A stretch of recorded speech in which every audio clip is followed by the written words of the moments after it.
So, hi everyone, my name is Dmitry, and I'm going to talk to you about influencer marketing. So, who am I and why I'm here talking about that? So, this is one of the business lines that grew very fast in our agency for the past 14 months. Well, yeah, it should be working, but it's not working. Sorry, the clicker is not working for me. Okay. All right. Yeah, now it does. So, as I said, for the past 14 months, our agency, who noticed the opportunity to dive into influencer marketing because of the growing interest to video watching, for the recommendations that people prefer to listen to make their own decisions. Probably this is also connected with the rise of the ad block, with the rise of the video ads. So somehow, influencer marketing is growing very fast.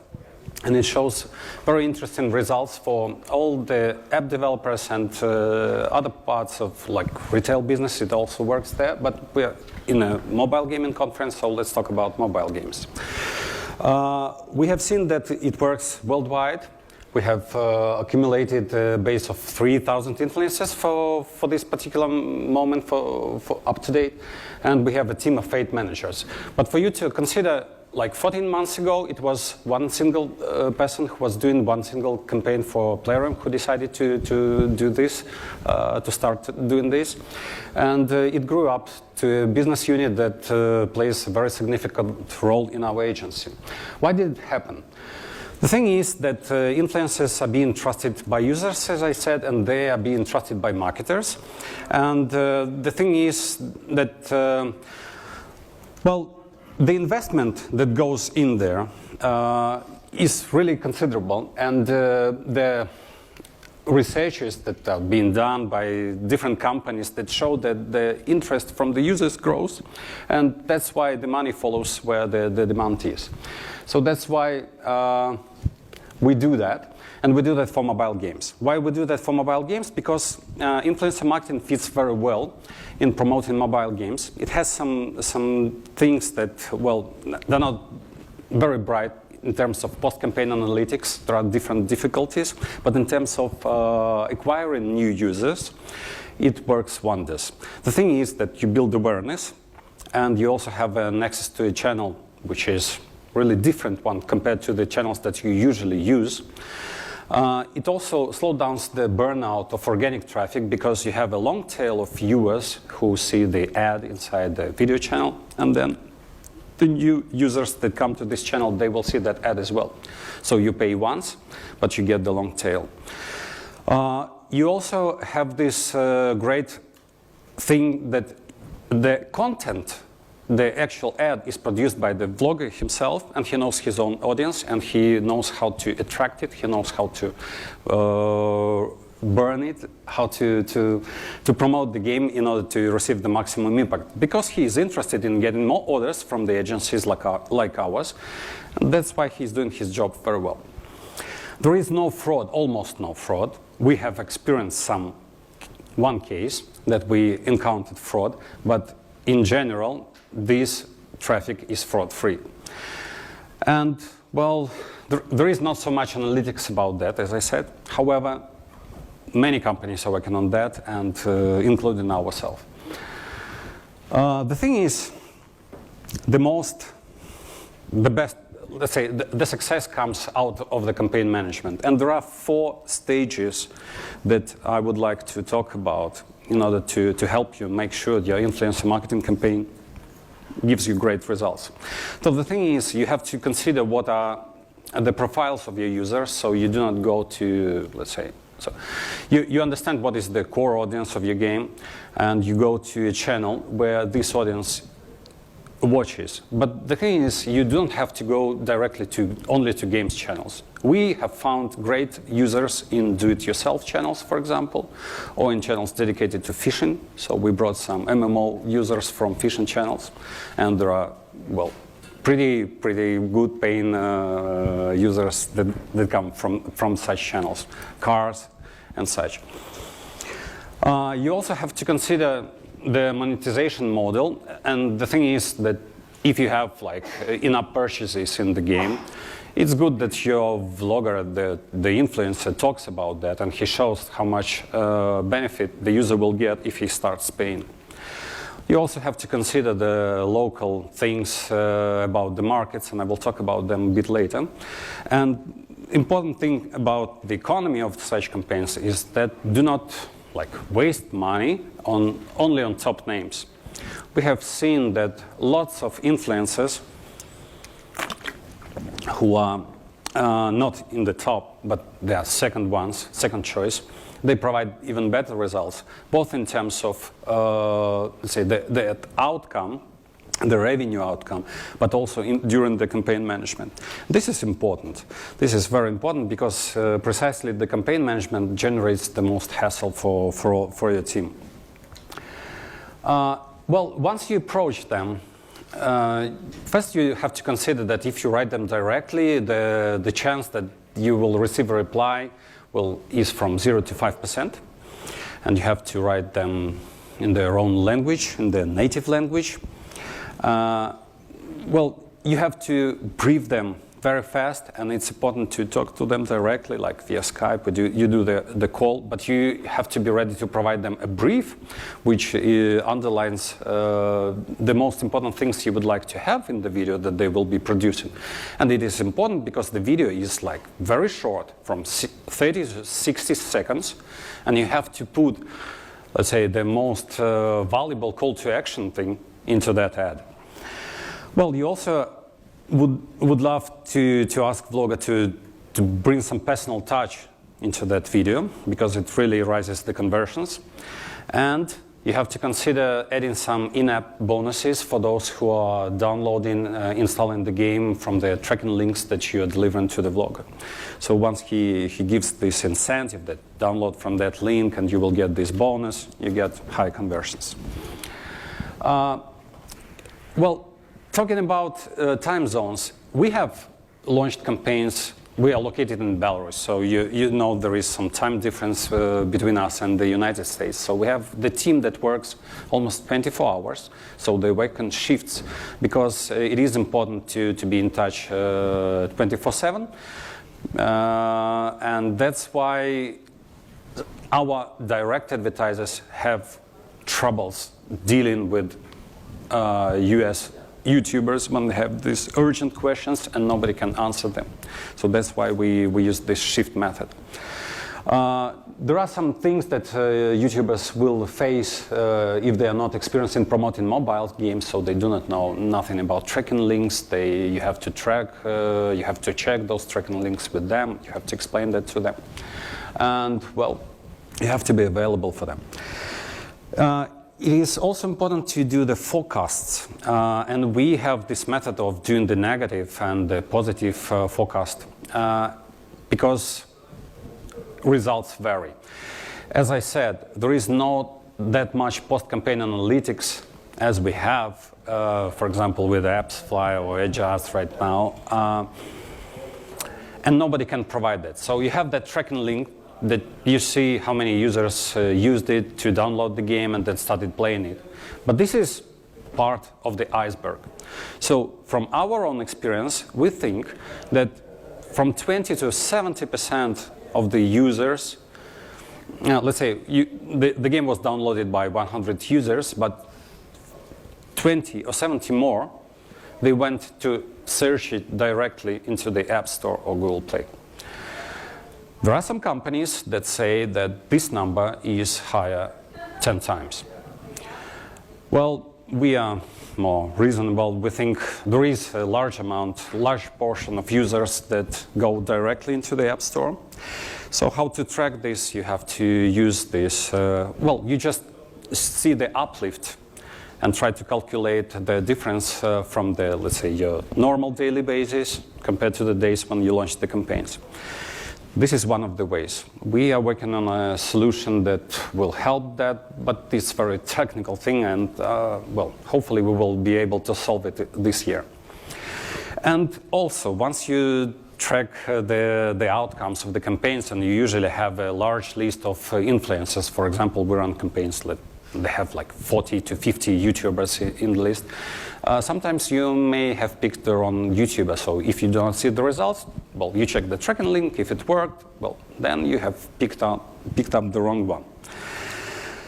So, and talking about that, I would love to focus your attention on some particularities that are connected with the regional, with specific regions that we have experience working with.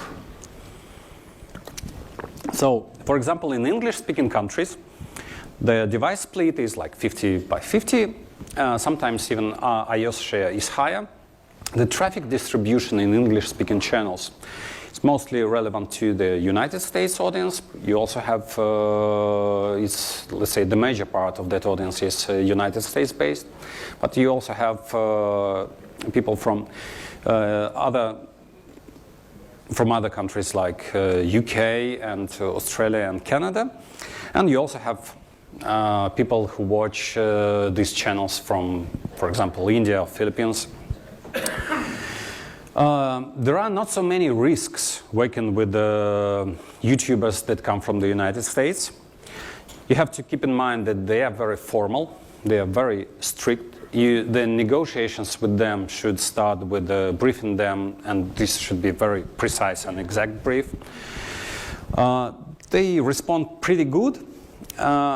They have this official attitude to sponsorship, so they are used to sell advertisement in their channels. And they are following the agreements as they are written. So be very careful when you do the agreement with them. Try to remember everything that you would love to put in the video, because it will be very hard to do any, even minor changes after he has submitted the video that you have agreed the brief with him. We have made lots of campaigns with the Russian YouTubers. We actually started working with them 14 months ago.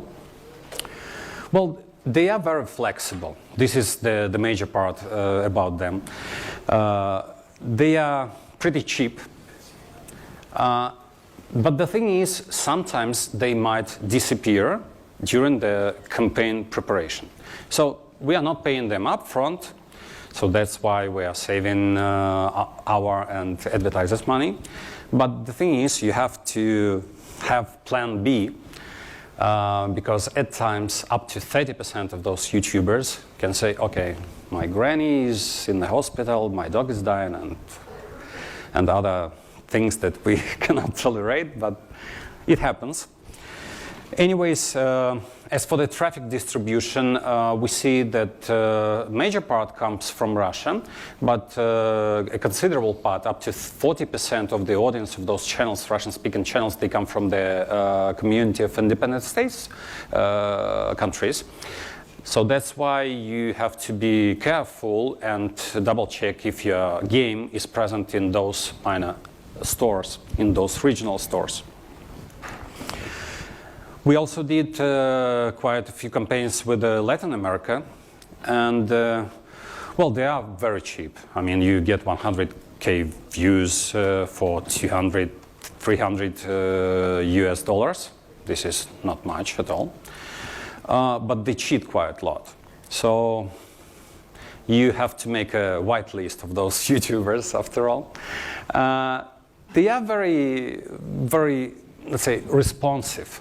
So they give you the response back very fast because they want money, and they are ready to do more than you're expecting from them. So this is a good part. 70% come from Latin America and 30% come from Spain. This is according to what we have seen. And please note that major part of those users will have the Android devices. So take that into consideration. We love Netherlands. We love working with the Netherlands YouTubers because the market is quite small. This allows to do the soft launches, you know, to check out how the YouTube influencer marketing campaigns are performing. So this is a good market to do the soft launch with the influencers. They have quite affordable prices. They are reliable, and they are pretty flexible. So we love them a lot. India. Extremely high prices because all of the YouTubers, they are connected to Bollywood. Well, I cannot suggest go there, but If you want reach and you have money, well, do that. Germans, pretty qualified audience. We love the outcomes of the campaigns. But we think, we are not sure, that the prices that they have some kind of agreement between the YouTubers, so every one of them has the same price. And they have these taxes, so they work officially, and that's why you have this additional cost, which is taxes. So the rates are different, but so are the users, and well, these are some insights some valuable data that we have gathered during these 14 months of our work. We mostly promoted mobile games, but we also worked with e-commerce and brands. These are the numbers for strategy, for shooters, for MMO games, and for match 3.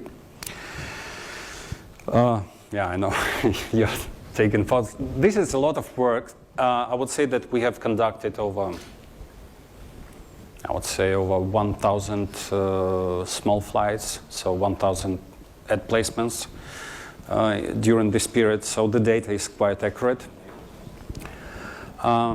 What we think about that is that, well, taking a look at these numbers and comparing them to your internal numbers, you will make up your mind whether this is worth investing in or not. And I think you should at least have a try. So if you're planning to do a single campaign, I think it's not like promoting Zorka. It's thinking about your own team that will be taking care of such launch. It's easier to do with an agency because agency knows the pool of the YouTubers. They know how to talk to them. They are in contact with them, and this is quite reliable. So you will not waste time waiting for the answers. Then conducting your own white list of those who behave quite good.